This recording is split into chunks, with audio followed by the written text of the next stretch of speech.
These are 5 people who cheated death only to lose to something dumber, crueler, and way more ironic. Number 5. Imagine stepping into an elevator for a normal ride home. The doors close, and it hums quietly as it begins to move. Then suddenly, the cable snaps with a loud crack. The elevator plunges down between floors only to screech to a halt, 50 feet above the ground. Panicked, you squeeze your eyes shut and start whispering prayers for rescue. That's exactly how Eric Gruber's day started in Vienna, Austria, 2008. He's 35, a dedicated Catholic and a family man. He swears he'll never doubt a higher power again if they get him out. Miraculously, his prayers are answered. Rescue workers pry open the doors and help him out. He's shaken, pale, drenched in sweat, but alive. Most people would go home. Not Eric. He's a man of his word. He dashes straight to Winehouse Church across the street because he believes in saying thank you when fate gives him a second chance. But then, fate laughs as he kneels in front of the ancient stone altar, hands pressed together. The 860-pound statue suddenly comes loose. Maybe a crack in the foundation, maybe just the weight of centuries. No one really knows. The massive slab tips forward and crashes down. He never feels the pain, and in 1 second, it's all over. If that elevator story made you claustrophobic, this next one might make you fear your own party. Number 4. It's a hot summer day in Brazil, 2024. You're Renato Moreira, a 34-year-old mechanic driving home after a long shift. But as you cruise past a roadside billboard, its huge ad suddenly peels loose, flapping free from the frame and falling right onto your windshield. You can't see, you swerve hard and slam straight into a palm tree. Metal screeches, glass explodes, and the world spins sideways. But somehow, against all odds, you survive without a scratch. You walk away from twisted metal with a shrug. Car's totaled, but you are alive. Word spreads fast, and naturally, your friends do what any good, rational Brazilian crew would do. Throw a party like you just came back from the dead, complete with an ice-cold beer keg to toast your life. And you say yes. Of course you do. You just stared death in the face and walked away. What's the point of fear now? Later the same day, a silly party hat sits crooked on your head while laughter surrounds you. Everything's perfect. Drinks flow, lights twinkle, and your friends call today a miracle. You call it just another Monday. As guests cheered, you had one problem. The rented beer keg wouldn't pour properly. It starts hissing, and the tap started only producing foam. At that moment, your friend takes a selfie. You grab a wrench, lean, and try to loosen the valve. But for some reason, the moment you touch it, boom! In a heartbeat, the keg erupts like a shrapnel tornado. Metal fragments slice through the night air, tearing into your face and skull. And if that sounds unfair, wait until you hear what happened to a girl who skipped a party. Number 3. Brazil, 2014. You're 22, full of life, and you've organized a big university party at the Aurora nightclub. Fireworks are set, music's ready, and hundreds of students are coming to dance. But suddenly, your boyfriend gets a terrible gut feeling and begs you to stay home tonight. Chills run down your spine. Something feels wrong.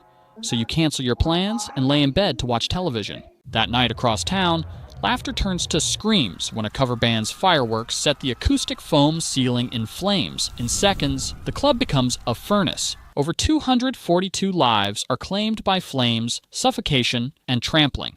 Countless of your friends and classmates perish. In the morning, you watch news of the massacre in horror. You know you cheated death in the biggest blaze in the country's history. But fate is not yet done with you. Days later, you volunteered to return personal belongings of one of your friends who had died in the club to his family. On the way back, you drove down a quiet country road. Ahead of you, a van carrying a load of construction tools, chainsaw, circular saw, and other equipment. Suddenly, the van hit a bump, and one of the tools flew out, smashing through the windshield. In the blink of an eye, the car was destroyed, and so were you. Number 2. It's December 1977. You're David Furr, an 18-year-old freshman on the University of Evansville's basketball team. The entire team, coaches, fans, and reporters, boards a plane to travel out of state for a game. Except you. An ankle injury kept you home, and off, Air Indiana Flight 216. Minutes later, The chartered DC-3 lifts off from Evansville Regional Airport, bound for Nashville. The pilot quickly realizes something's wrong. The controls are stiff. The team's heavy winter coats and gear had slid to the back, making it harder to steer. What no one knew was that part of the plane's steering system was still locked. The overloaded, hard-to-control aircraft climbs unevenly, stalls, and plummets into a cold December night, exploding on impact and killing everyone on board. And just like that, you are left as the sole living member of the Purple Aces team. You escaped a doomed flight by pure luck. But fate doesn't like to be cheated. 2 weeks later, the memories of the crash still cling to you like a winter chill. To escape it all, you decide to go home for Christmas. As you drive down Illinois Route 130, snow begins to fall, and white haze wraps the highway. That's when a pickup truck, going in the opposite direction, hits a patch of black ice. It immediately skids across the road and slams into your sedan at 55 miles per hour. Your car crumples like a soda can. Rescuers later said they found the Buick's roof caved in, smoke still curling from the crushed engine. The stats say you were lucky to miss the flight, but luck abandoned you on a lonely December highway. And now, the last line on the memorial reads your name. It's impossible to get more ironic than this next story. Number 1.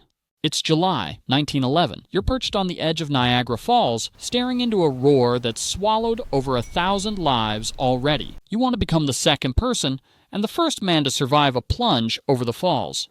People pack a picnic to watch the spectacle, expecting to witness death, but not you, because you're Bobby Leach, an English acrobat turned daredevil, and your specialty? Mocking gravity and daring it to strike back. You already survived a 150-foot dive into a shallow pool, but this time, you strapped yourself into an 8-foot self-made metal barrel 188 feet above jagged rocks and a maelstrom of foam that would pulverize most humans. The plunge is violent. The barrel spins, bangs, and rattles. You're being shredded by pressure, flung like dice in a game. There's only mist, foam, and silence. The crowd above goes deathly quiet when finally someone yelled, "There he is!" You emerge with shattered kneecaps, a fractured jaw, and more bruises than skin, but alive. The headlines shout, "Second person to survive Niagara Falls." You become a legend. People toss coins into your hat. Toss a coin to your witcher. Children beg to touch the dented barrel that made you immortal. Journalists follow you like you are a Broadway star. You start traveling the world, carrying your dented barrel everywhere with you. And yet, fate is patient. One day, while on a publicity tour in New Zealand, you're walking down the street, feeling invincible. But a discarded orange peel lays by a gutter. You step on it, and your foot instantly slides on the slick fruit skin. You fall hard, snapping your leg. You go to surgery, but die on operating table. These weren't horror movies. They were real lives, real people, real final destinations.